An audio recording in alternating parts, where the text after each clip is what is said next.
ఆంధ్రప్రదేశ్ ప్రభుత్వం ఉద్యోగుల సంఘం పిలుపు మేరకు ప్రకాశం జిల్లా కంభం మండల కేంద్రంలోని ప్రభుత్వ వైద్యశాలలో పనిచేస్తున్న స్టాఫ్ నర్సులు పని విరామంలో ఆందోళన చేపట్టారు.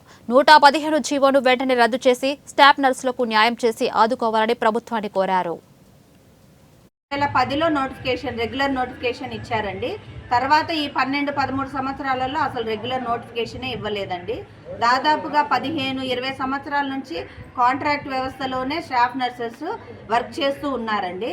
కనీసము అంతకుముందు గవర్నమెంట్ కూడా మామూలుగా అయితే మాకు రెగ్యులర్ నోటిఫికేషన్ లాగా రెగ్యులర్ కాంట్రాక్ట్ అనే పోస్టింగ్సే ఇచ్చారండి.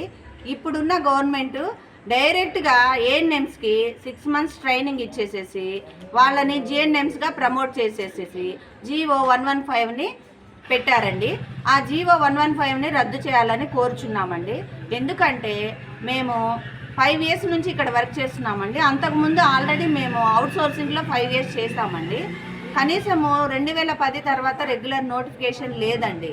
అందుకని మాది పోరాటం కాదండి, విన్నపము. మమ్మల్ని అందరినీ కాంట్రాక్ట్ స్టాఫ్ నర్సెస్ అందరినీ రెగ్యులర్ చేయవలసిందిగా గవర్నమెంట్ని కోరుచున్నామండి. మాది ఇది రిక్వెస్ట్ అండి, విన్నపము. మేము కోవిడ్ టైంలో ఎంత వర్క్ చేశామో భగవంతుడికి తెలుసండి. ఈవెన్ భగవంతుడే చూశాడు మమ్మల్ని. మేము ఎలా పని చేశామో, ఎంత వర్క్ చేశామో